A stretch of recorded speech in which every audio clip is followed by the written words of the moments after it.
영적 예배의 두 가지 원리라는 제목으로 하나님 말씀 증거하도록 하겠습니다. 로마서 9조는 1장부터 11장까지는 구원 복음에 관한 내용입니다. 믿음으로 의롭다함을 받는다. 이신칭의의 구원, 그런 거죠. 복음인데 구원받는 복음을 말하고 있습니다. 12장부터 16장까지는 그 복음에 근거한 삶입니다. 크리스찬의 삶이 어떤 것이 돼야 될 것인가.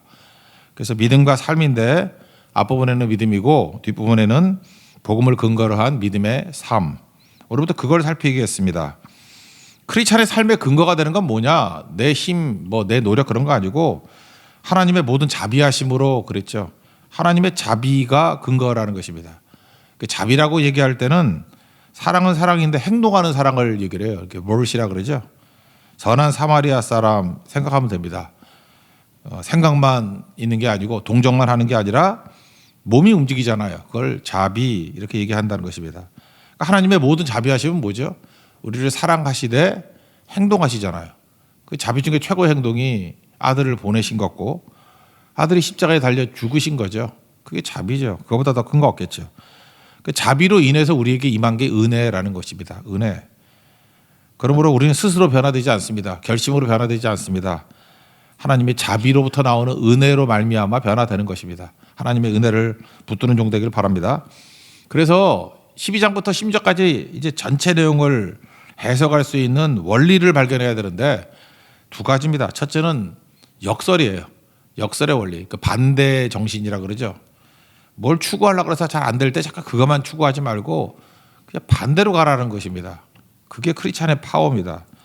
또 하나는 순서 바꾸기. 이 순서가 믿음입니다. 순서를 온전히 세워야 그게 진짜라는 거죠. 믿음이 순서 바꾸기니까, 믿음의 삶이니까 순서 바꾸기의 삶이다. 이 두 가지를 명심하고 로마서 12장부터 16장까지의 말씀을 해석하는 해석의 원리로 삼기를 원합니다. 첫 번째는 역설의 원리인데 여기 1절과 2절에 보니까 1절이 특별히 나오죠. 산제물, 이게 역설이고 몸으로 드리는 영적 예배, 몸과 영, 이게 반대잖아요. 이게 역설이라는 것입니다. 그 첫 번째 역설이 뭐냐면 산제물, 이게 사실 말이 안 되는 거거든요. 그러니까 모순이죠. 그 네모난 원, 그런 거랑 똑같은 거죠. 그 따뜻한 아이스 아메리카노, 그런 거 똑같은 거죠. 제물은 죽여서 드리는 거 아니에요. 죽여야 제물이죠. 근데 산제물, 이 역설이잖아요. 그래서 이 역설을 붙들어야 된다는 것입니다. 죽어야 된다는 거예요. 우리가 살고자 하면. 내가 제물이 되고 죽는 거. 예수님이 십자가의 죽음으로 말미암아 우리가 살게 됐죠. 이게 복음입니다. 그래서 항상 이거 붙들어야 된다는 거예요. 로마서 6장 2절 같은 데 보니까 죄에 대해서 죽은 우리가, 그죠? 하나님께 대해서 산자가 되었다. 그러니까 우리가 산자가 되기 위해서는 죄에 대해서 죽어야 된다는 것입니다. 이런 거 도처에 깔려 있죠.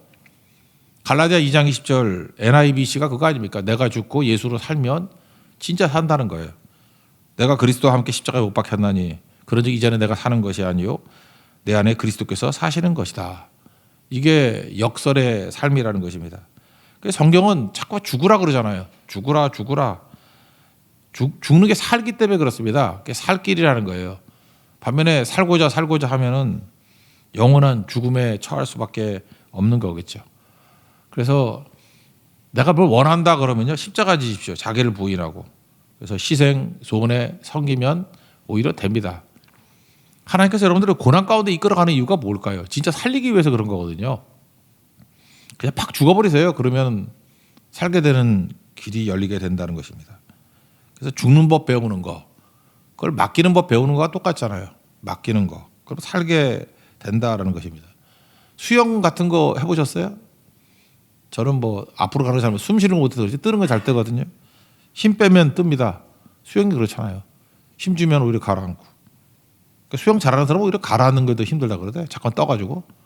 힘 빼면은 뜨죠. 타이어가 틈에 끼어 있습니다. 그거 억지로 빼려고 그러면 안 빠지죠.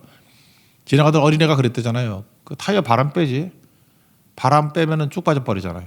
다시 타이어에 바람 넣는 거 어렵지 않죠. 우리 인생이 그렇다는 것입니다. 이렇게 꼼짝달싹 못하고 뭐가 이렇게 묶여 있을 때 바람 빼십시오. 그럼 쑥 빠져버려요. 다시 바람 넣는 건 순식간에 넣잖아요. 어려운 거 아니라고. 그래서 항상 크리스찬의 삶의 원리는 역설입니다. 역설. 반대를 추구하는 거 꼭 필요하다라는 것입니다. 이런 거 성경에 많이 나오잖아요. 높아지려 하면 낮아지고, 섬김 받으려 하면 섬기고, 뭐 처음 되고자 하면 나중되고, 그런 거죠. 중심이 되고자 하면 변방으로 가고, 그런 겁니다. 여러분 잘 보면요, 이 16장 빼놓고 12장부터 15장까지 내용을 보면은 산상수훈에 나오는 내용이 15가지가 중복이 돼요. 그러니까 예수님의 산상수훈의 삶과 여기 12장부터 15장까지 나오는 로마서에 나오는 사도 바울 서신에 나오는 성도의 삶 되게 유사합니다. 그러니까 역설의 삶이라는 거예요. 우리가 산상수훈 보면 많은 역설이 나오죠. 그 역설적인 삶 한번 생각해 보세요. 내가 지금 안 풀리고 어려움이 있죠. 어떤 역설로 가야 될 것인가 그거 꼭 붙들라고요. 그래서 역설의 삶. 첫 번째는 산재물입니다. 살고자 하면 재물 되면 된다는 거예요. 죽으면 된다.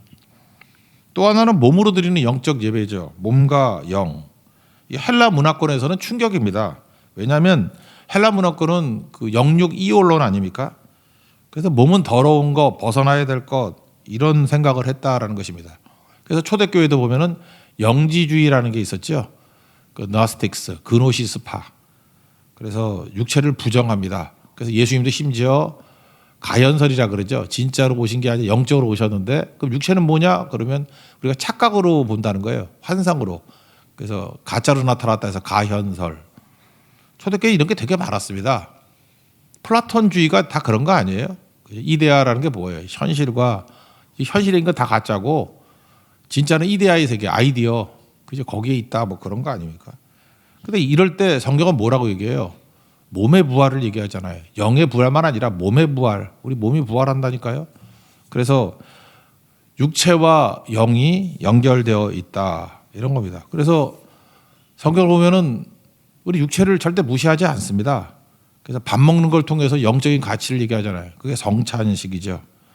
몸으로 움직이면 영이 삽니다. 그래서 이렇게 생각하면 돼요. 내가 영이 살기 위해서 필요한 게 뭐냐? 잠깐 영적으로 가지 말고요. 몸을 순종하는 데 가면 영이 산다니까요. 또 반대로 영이 살면은 육도 살아납니다. 우리 요즘 현대인들 많이 느끼지 않습니까? 영이 죽으니까 몸도 병들잖아요. 그러니까 내가 약한 부분이 있죠. 내가 몸이 약하다 그러면 영적으로 강건해지면 몸도 살아나요. 또 영이 어렵다 그러면 몸이 순종의 자리로 가면은 또 영도 살게 된다라는 것입니다. 그래서 너희 몸을 하나님이 기뻐하시는 거룩한 산제사로 드리라. 이것이 영적 예배다. 몸을 드리는 게 영적인 거라는 거예요. 역설이죠. 이 두 가지를 붙들 줄 알아야 된다는 것입니다. 그래서 반대로 가라. 그런 거죠. 이 역설에 대한 거 되게 많이 있지 않습니까? 뭐 예를 들어서 니엘 무디 같은 사람이 했던 얘기, 뭐 빌 하이브리스의 책으로 나왔잖아요. 너무 바빠서 뭐 기도한다, 뭐 이런 거. Too busy, not to pray. 너무 바빠서 기도한다. 우리 인생이 그래야 된다고요. 너무 피곤해서 뻔한 인생 살지 말고 새벽기도 나온다. 이게 말이 안 되는 얘기죠. 아파서 충성한다. 뭐 이런 거예요. 근데 하나님의 깊은 의미를 깨달은 사람들 보면 다 역설적으로 살아갑니다. 그죠? 오히려 아무것도 없어서 드린다. 뭐 이런 거죠. 약하기 때문에 주님 앞에 다 맡긴다. 뭐 이런 거죠. 그러니까 그런 것이 우리 사는 길이라는 것입니다. 1절 다 가시겠습니다. 시작. 그러므로 형제들아 내가 하나님의 모든 자비하심으로 너희를 권하노니 너희 몸을 하나님이 기뻐하시는 거룩한 산제물로 드리라. 이는 너희가 드릴 영적 예배니라. 그리고 두 번째는 순서 바꾸기의 원리라는 것입니다. 순서 세 가지인데 예배, 변화, 분별. 요 순서 꼭 붙들라는 거예요. 항상 뿌리가 예배입니다. 예배 드리면 변화가 나타나고 변화가 나타나면 분별력이 생기게 된다. 이게 모든 원리입니다. 그래서 예배로부터 풀 줄 알아야 된다는 것입니다. 동사 중심으로 보면 드리라가 나오잖아요. 예배 드리라. 두 번째는 변화를 받아. 분별하게 된다. 그러니까 세 가지예요. 예배, 변화, 분별. 그러니까 예배 드리는 건 능동적인 겁니다. 아까도 얘기했지만 그 몸하고 영하고 연결되어 있다 그랬죠. 예배 드리는 건 되게 영적이잖아요. 영적 예배인데 능동적으로 몸을 드려야 된다는 거예요. 몸이 와서 예배 드려야 될 거 아니에요. 지금도 몸이 안 드리고자 하는 것들이 많잖아요. 뭐 비대면 예배, 자꾸 그런 거. 구약 같으면 산당 예배, 뭐 이런 거죠. 편하고 뭐 이런 거, 쉬운 거. 그러니까 예배는 능동적인 거예요. 이게 능동적인 게 있거든요.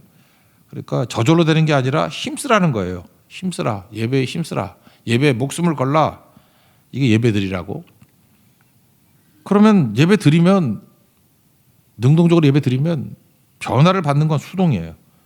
예배자에게 따라오는 변화가 있다는 것입니다. 이거 누가 주는 거죠? 하나님께서 주시는 거예요.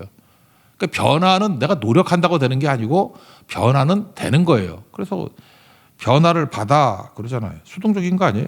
변화는 받는 거예요. 주님이 주시는 걸 받는 거라고. 나 어떻게 변화될지 모르죠. 내가 원하는 대로 변화가 되나? 예배드리면 주님께서 변화를 주십니다. 선택이 바뀌고요. 기도 제목이 바뀌고 눈이 바뀌고 소원이 바뀌고 기쁨이 바뀝니다. 사도 바울이 한번 생각해 보세요. 자기가 육체에 가시가 있었습니다. 문제가 있었잖아요. 뭐 기도했다는 게 일종의 예배드린 거 아니에요? 예배드렸죠. 그때 어떤 변화를 받았죠? 예배드리나니까 눈이 바뀌었잖아요. 아, 이게 병 고치는 것이 변화가 아니구나. 태도가 변화됐잖아요. 마음의 태도가. 마음의 태도가 뭐였습니까? 그냥 있는 모습 그대로 있더라도 하나님의 은혜가 머물러 있으면, 능력이 머물러 있으면 더 강해지는 거다. 그래서 내가 약할 때 오히려 강함이 된다. 내가 부족할 때 하나님의 능력이 임하게 된다라고 하는 변화가 나타났죠. 이게 해석의 변화고 마음의 변화 아니에요? 그래서 더 능력 있게 쓰임 받게 되었다 그런 겁니다. 또 어떤 변화가 있냐면 실제로 뭐 안진병이 일어났잖아요. 그건 실제 육체적인 변화도 있고. 그러니까 변화는 하나님이 나에게 딱 맞춰가지고 내게 가장 좋은 변화를 주신다니까요. 그러니까 우리는 다만 능동적으로 할 건 뭐예요? 예배입니다. 능동적으로는 예배자 돼야 돼요. 나는 예배자입니다. 예배드리면 변화는 수동적인 거라니까요. 하나님께서 필요한 변화를 주십니다. 그래서 기도하다가 보면 여러분 기도 바뀌는 거 느껴보셨어요? 처음 시작할 때 내 기도 제목과 왔다가 바울과 같이 나중에 기도 제목이 바뀐다니까요. 하나님이 원하시는 걸 구해요. 그게 변화를 받아요. 눈이 바뀐다니까요. 옛날에 가치 있다고 생각하는 것이 예배드리고 나면 바뀐다니까요. 소원도 바뀌고 기쁨도 바뀌고 싹 다 바뀝니다. 근데 하나님이 변화시켜 주신 것을 받으면 내 인생에 가속이 붙기 시작해요. 참 묘하죠. 내가 원하는 대로 변화된다고 되는 게 아니라 하나님의 변화가 중요한 거예요. 이건 하나님이 뜻대로 시키신 변화예요. 그래서 예배, 변화. 두 번째입니다. 이 변화가 되는 거예요. 그러니까 말씀이 우리에게 빛을 비춰주시면요. 변화가 나타나는데 생각도 변화가 되고 말도 변화가 되고 목적도 변화가 되고 사명도 변화가 되고 교회가 그래요. 그래서 교회가 무슨 목표를 세우는 게 아니라니까요. 예배 드리면 주님께서 변화시켜 주셔요. 그러면 그 변화를 받는 거예요. 어떤 변화를 주실지 모르는 거라고.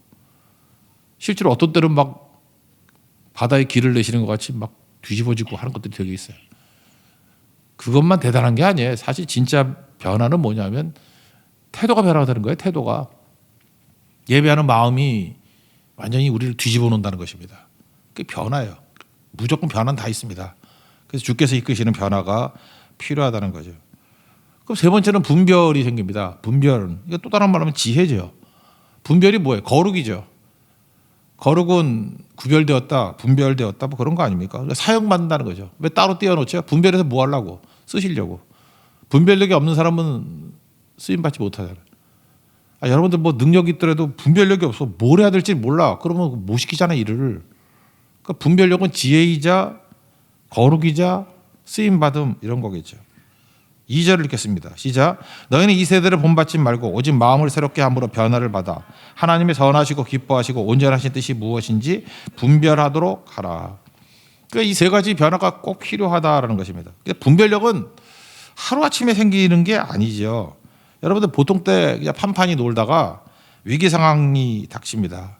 그러면 이제 하나님 내가 분별을 해야 되겠는데 하면서 성경을 읽어요. 하나도 몰라요. 무슨 뜻인지.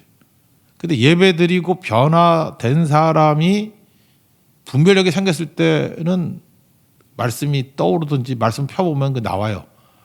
그러니까 평상시 예배, 변화, 분별 이 순서로 가야 된다니까요. 그런 거 있잖아요. 이게 예배도 없이 변화도 없이 그냥 분별만 하겠다고 뭐 저는 그래서 연말에 그 말씀 뽑기 그런 거 잘 안 한다고 무슨 또 뽑기야 그게 무슨 말씀 뽑아가지고 그 부적같이 들고 다니는 거 그거 어떻게 그거 잘못된 건데 그거 잠깐 퍼져가지고 누구 장사꾼이 시작했나 그거? 그건 내가 볼 때 목사도 타협하는 거야. 성도들이 좋아한다고 해서 뽑기하는 거지. 어떤 사람이 뽑기했대잖아. 이렇게 뭐 성령 폐사하는 거. 그 전설적인 유머 있잖아요.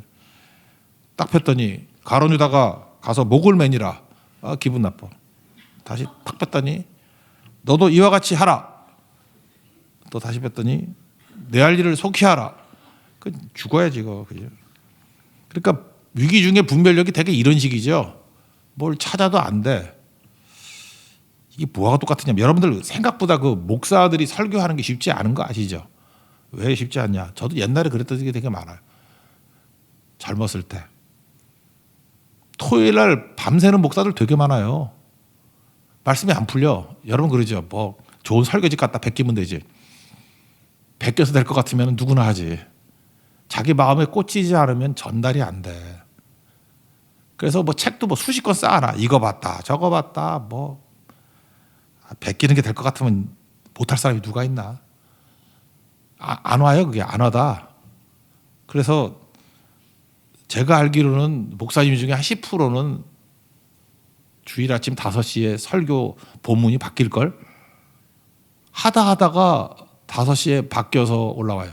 그것도 못 바뀐 사람은 도살장에 끌려온 소같이 올라오지. 진짜예요.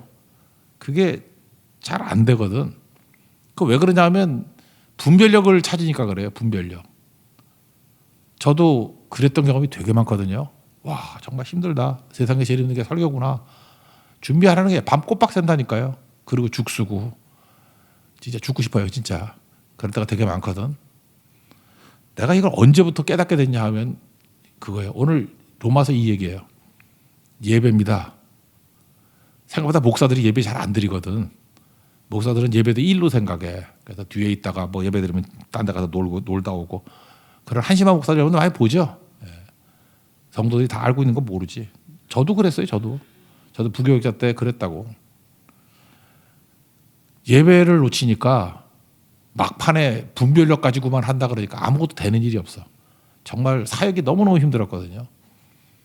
그 다음에 제가 바뀐 게 뭐냐면 내가 예배자가 돼야 되는구나. 그래서 그때부터 정말로 영과 진리 들은 예배자가 되기를 원했어요. 정말 예배가 너무 사모했어요. 예배 때마다 저는 뭐 맨 앞에 앉았고 그랬으니까 예배 진짜 잘 드렸어요. 저만큼 열심히 예배 드린 사람도 없다 그래요. 담임 목사님 나 되게 좋아했어. 예배 너무 열심히 잘 드리니까. 원래 그 교육전사들은 옛날에 멀어서 잘 예배 나오지도 말라 그러는데 저는 혼자 새벽기도 나오고 수요일 날 양지에서부터 올라와서 예배 드리고 또 내려가고 그때부터 예배를 드리니까 변화가 오더라고. 그 변화가요. 하나님의 인도하심이에요. 어떤 때는 육체의 변화도 있고 태도의 변화도 있고 어떤 때는 막 영감이 막 쏟아져 가지고 잠을 못 들었어요. 받아 적기 바빠가지고 이거 너무 놓치기 아까운 거야. 근데 설교할 시간은 몇 번 없고 미치는 거죠. 그러니까 잠깐만 뭐 공부 만들고 그래서 풍성해졌던 것 같아요. 그래서 예배에서 변화가 온다고. 그러고 나니까 분별력이 생겨요. 말씀에도 파워가 생기고 뭘 해야 될지도 알게 되고 하여튼 풍성했어요. 풍성했어요. 식탁이 풍성했다고 뭐 짜내는 게 아니고 하나님의 인도하심이 있었고 저는 생각보다 이거 깨닫는 거 오래 안 걸렸어. 한 1년도 안 걸렸어. 1년, 2년. 물론 1년 동안 되게 힘들었죠. 예배입니다. 예배.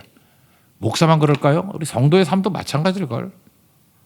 여러분들이 어떤 그 솔루션만 찾으려고 분별력만 찾으려고 하다 보니까 아무것도 안 돼요. 문제 생기면 그 문제 풀겠다고. 나 그게 너무 어리석다고 생각해요. 문제가 있으면 문제를 이렇게 풀어주세요 하는 게 이게 하나님 방법이에요? 내 방법이지? 그리고 이걸 언제 풀어주세요 하는 게 하나님의 시간이야? 내 시간이지?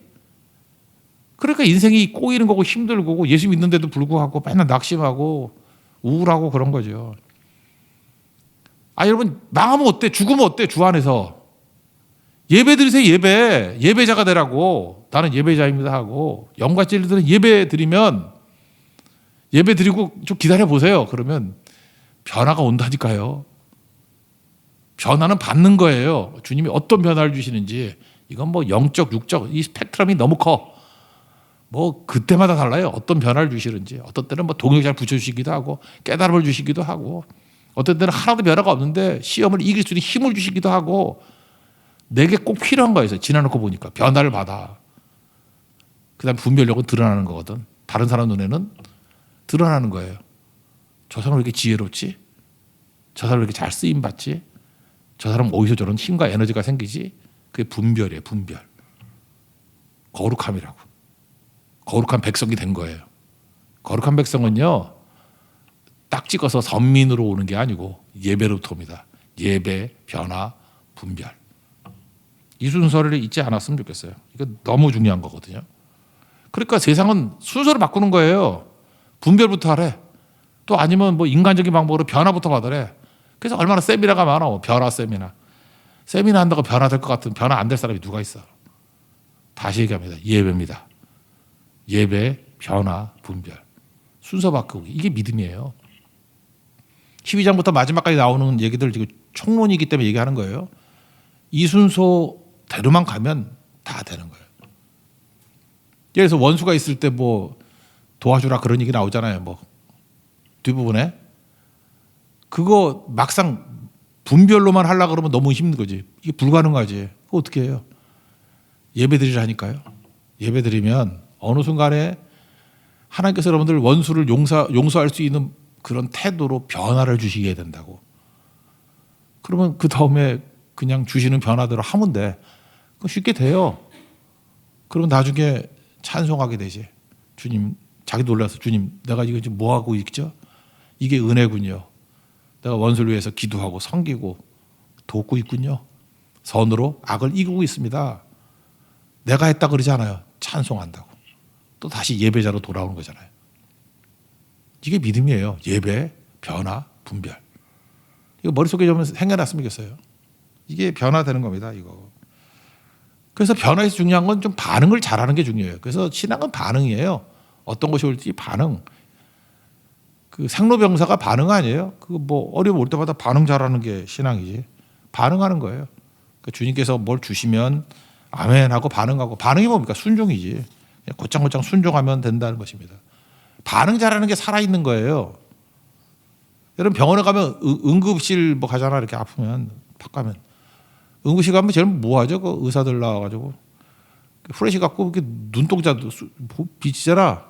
동공반사라 그러는 건데. 그래서 반응이 없으면 뇌 다치거나 뭐 그런 거, 신경 뭐 다치거나 그런 거지. 이게 동공 움직여요 이렇게. 그 괜히 후레쉬를 이렇게 눈이 예쁜가 쳐다보는 거 아니야. 동공반사라 그런다고. 그러니까 살아있다는 게 뭐예요? 반응하는 거라고.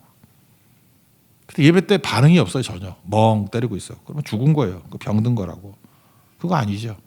그래서 주님께서 내게 뭘 주시면 즉각적인 반응을 하라고요. 반응을 하면 행동이죠. 행동. 순종이죠. 그러면 순종에서 맨날 얘기하잖아요. 한 번 순종하면 방향 바뀌고 두 번 순종하면 도약이 일어나고 세 번 순종하면 기적이 나타난다며. 그런 거예요. 반응이라고 반응. 신앙은 반응이에요. 그러면 극적인 변화가 나타나 나중에 분별이 된다고. 입으로만 하면 안 되는 거죠.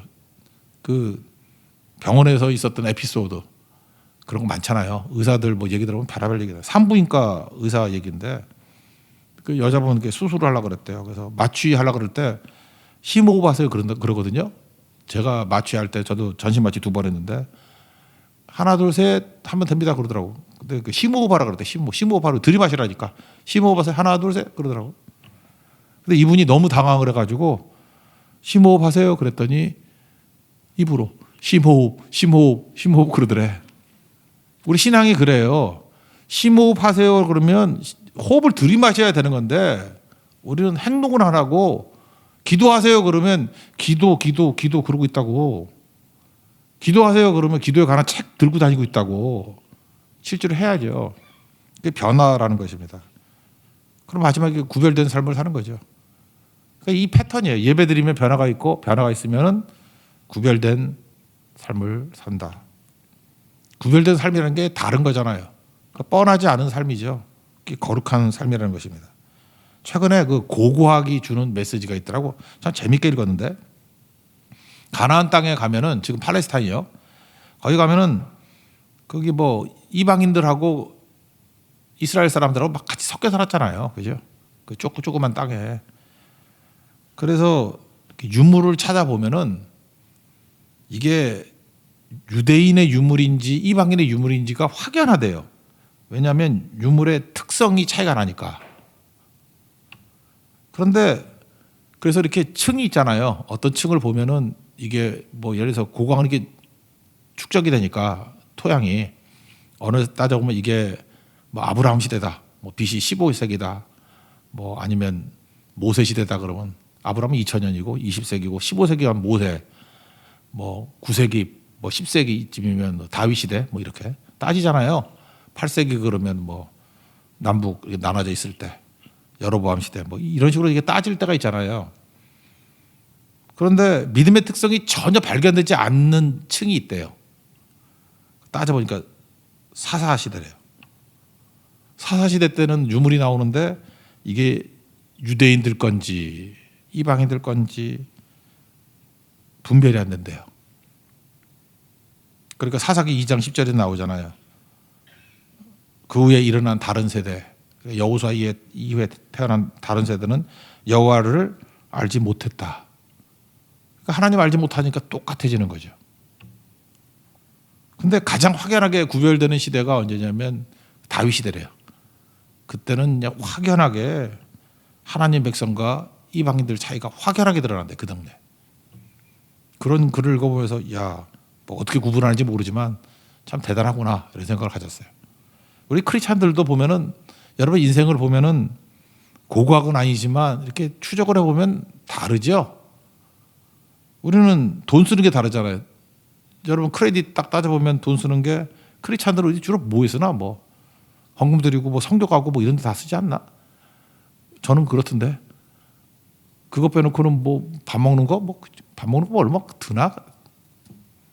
시간도 마찬가지 아닙니까? 시간은 어떻게 쓰냐? 여러분 휴가 어떻게 써요? 우리 뭐 거의 뭐 딴 데 쓸 데가 없잖아. 그냥 성교 가고 그러는 거 아니에요? 아침 시간 어떻게 씁니까? 이건 또 예외가 있겠네. 새벽기도 나오는 사람과 퍼지게 자는 사람과 뭐 다르겠지. 그래서 진짜 구별된 사람이라고 그러면 이 사람의 새벽 시간에는 하여튼 교회 들렀다 가잖아요. 어디 교회 들렀다 직장을 하든지 교회 들렀다 학교를 가든지 그 패턴이 나와야 된다. 그러니까 요즘엔 우리 이동 경로도 나오잖아요. 그 휴대폰 들고 다니니까. 그걸 보면 이 사람은 항상 이게 거점이 어디냐? 교회구나. 깨서 교회 왔다가 어디 가고 교회 왔다 어디 가고 주일에 교회 왔다 가고 그거 보면 여러분의 삶이 어떤지가 그냥 드러나는 거예요. 여러분이 누군지가 드러나는 거예요. 내가 누군지 알고자 할 때 알 수 있는 거. 예를 들어 기쁨을 통해서 알 수 있죠. 오늘 아침 설교 같이. 그 사람이 뭘 기뻐하느냐. 그게 그 사람이에요. 또 하나는 그 사람의 돈을 어떻게 쓰느냐. 시간을 어떻게 쓰느냐. 그게 그 사람이라고. 근데 이 고고학적으로 볼 때 다윗 시대 때는 그 유물 자체가 믿는 사람의 유물만 나온대요. 그 유물 자체가 돈 쓰고 시간 쓴 거하고 똑같은 거죠. 다 드러나게 된다. 여러분 크레딧을 보면은 여러분이 누군지 알게 된다니까. 돈 쓰는 거 보면은 여러분이 움직이는 이동 경로 휴대폰 뭐 구글 같은 데서 이렇게 추적할 수 있잖아. 물론 꺼놓고 다니는 사람은 모르겠지만 그러면 내가 어떻게 다녔는지 다 나오잖아. 그거 한번 추적해서 보라고. 내가 누군지가 나와요. 거기서 내가 누군지. 잠깐 현대백화점 근처 왔다 갔다 했으면 여기 쇼핑하는 사람이야. 그죠? 뭐 다른 얘기는 안 할게요. 뭐 어디 뭐 클럽 같은 데 가면 여러분 뭐 그런 사람이고. 그러니까 여러분은 이동 경로가 어딘지 알고 있으면 아니면 뭐 침대에만 계속 있으면 그 퍼지게 자는 애지 뭐. 그거 잘 알아야 된다는 것입니다. 그래서 구별되는 게 뭐냐? 자 보세요. 예배면 변화를 받고 구별됐죠. 그럼 환경이 아무리 어렵다 할지라도 세상의 환경에 함몰되지 않고 이겨냅니다. 다니엘의 세 친구들 한번 보세요. 다니엘부터 봅시다. 다니엘 1장. 예배드렸죠. 예배드렸더니 변화를 받았어요. 힘이 생겼죠.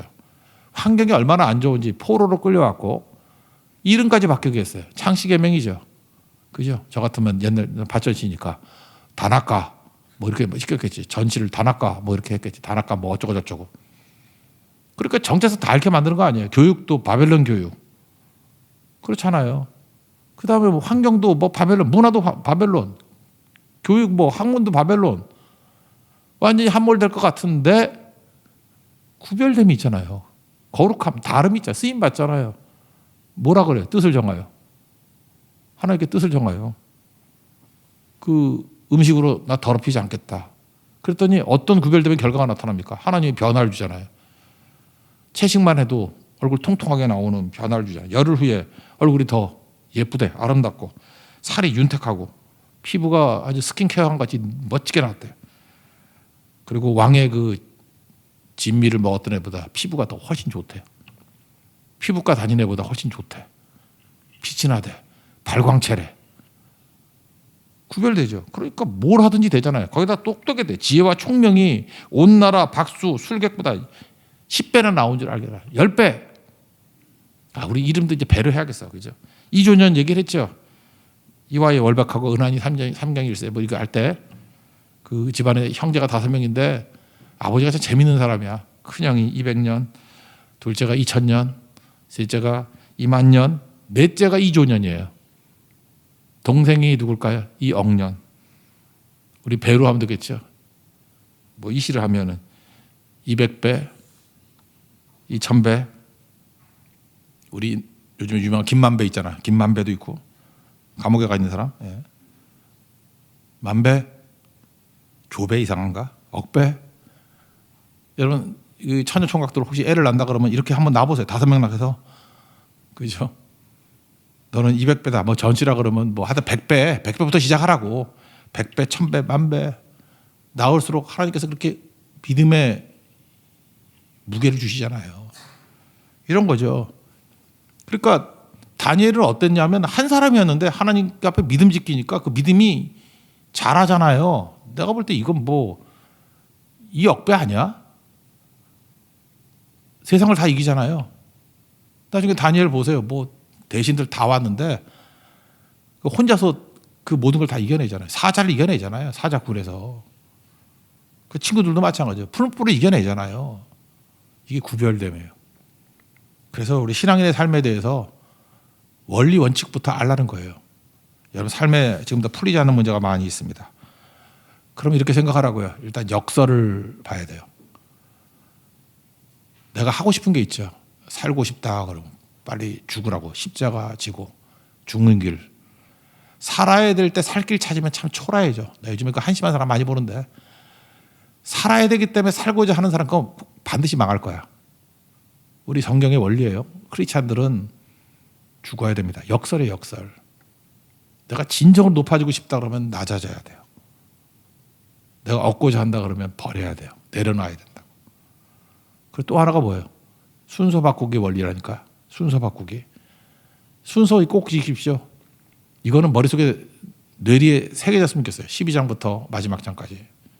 예배, 변화, 분별. 예배, 변화, 분별. 예배입니다. 변화를 받고 그러면 분별이 되고 그게 세상의 지혜와 힘과 능력으로 나타날 수 있다는 것입니다.